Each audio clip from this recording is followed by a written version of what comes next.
The debates about the debates about religions versus science are all ego generated.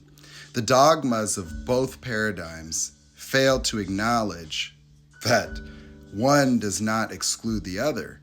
In fact, what I find most interesting is how we've transformed the teachings, and all the teachings are very similar.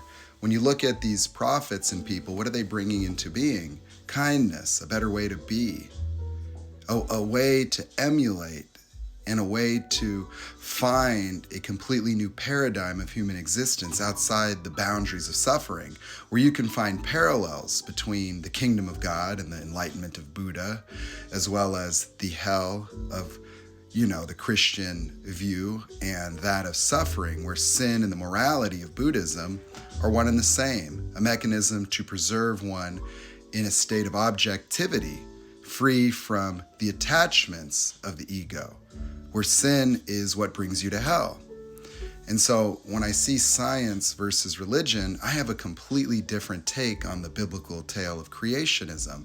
Creation, from my view, is about the genesis of the individual objective and subjective experiences. That let there be light is the moment in which a child first opens their eyes, and things like the tree of life is the experiential domain of the mind that creates the external experience, one of profound learning and creativity, where we were created in the likeness of God, the ability to ideate from nothing, the ability to generate thoughts from nothing, the ability to create, the ability to intervene upon reality itself, the ability to imagine the future brighter and better than today, to bring into being love and transform life, to shepherd life, to understand the nature of nature itself, to observe the balance.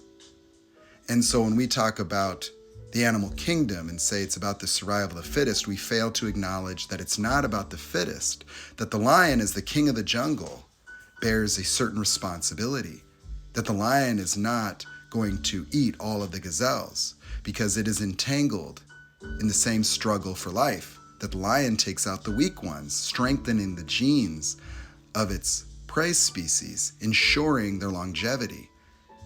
And the lion's reproductive rates, metabolic rates, and predatory drive has to be tampered to maintain a specific numerical balance that is going to persist for generations to come.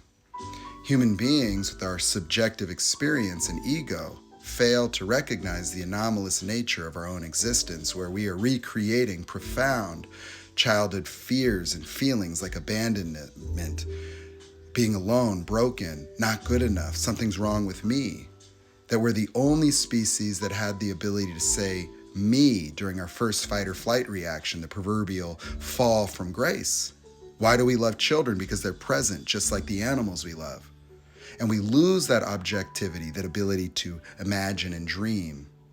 We fail to acknowledge that the entire continuum of everything that we see in existence is a function of each individual mind, that we have enough brain power to use eyes and ears to recreate an entire universe within our imagination, that even when looking at celestial bodies, our mind has to take all of that and construct it so that we can experience the outside world. That even just opening your eyes requires a level of genius to take every single rod and cone that's being touched by light and transform that through the optic nerve, through the processes of the brain, to formulate an experience of the external world, living in our own personalized subjective experience.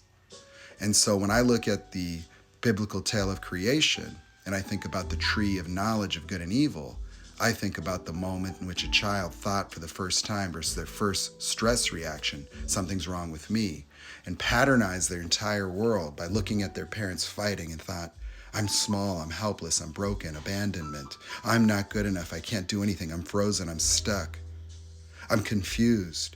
And all of these thoughts became the overarching experience of the paradigm of hell, the world of the ego and aspirations to just fix and change reality, fix and change ourselves. That's hell.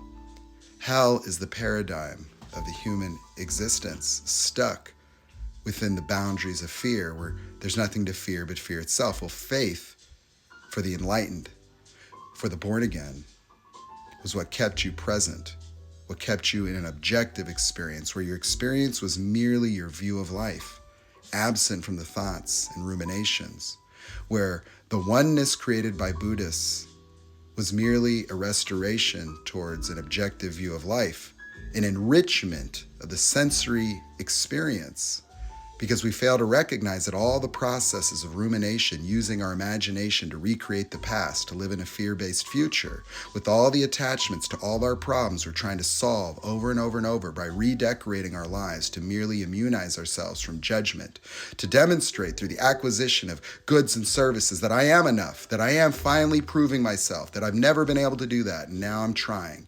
Where human beings will create an idealized future, an illusion to live into, idealizing everyone around them, and inducting people, the wolves in sheep's clothing, that will tear you down. And Bible said that those are Jezebels, did they not? They warned you about the false prophets, and now look what we're doing. We're keeping up with the Kardashians. And so the apocalyptic view was merely understanding the probable future of humanity left within the perils of the ego.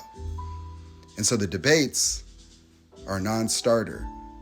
Rather than debating religion, why can't we find common ground? Why can't we talk about what Buddha shared and what Jesus shared and what Muhammad shared, and what were they intending to do? What were they intending to bring into being? What were they standing for humanity? What was the view of life that they shared in common about the human potential, about how this would save us from ourselves? And so instead of doing that, we took God into the ego, and we transformed God into a sociopath in the sky. And we have to be bribed with fear of hell and the promises of heaven to act moral, and thinking that the pronunciation of your preferred prophet is some key to an afterlife, when the afterlife they spoke about was after you discovered the true nature of your own existence. That in a very real way, that God is within us all, and it connects us to something. And therefore, you don't need to believe in God if you can find God. You don't need to believe in things when you experience them. When you know Jesus, then you don't have to believe in him. When you see the truth, the life, the way was an example of how to be in this world, not an entitled righteousness to persecute. Yet the very religious perspectives that exist today were the same that Jesus stood against as he rode in town on a donkey and got on his knees and cleaned the feet of the people you would be persecuting today. So, to me, the debate's a non-starter. That I live in a world where the architecture of science merely enhances my appreciation for the architect himself, where God is something beyond comprehension. And there isn't going to be a telescope, microscope, or book that could ever fully capture what it was that they were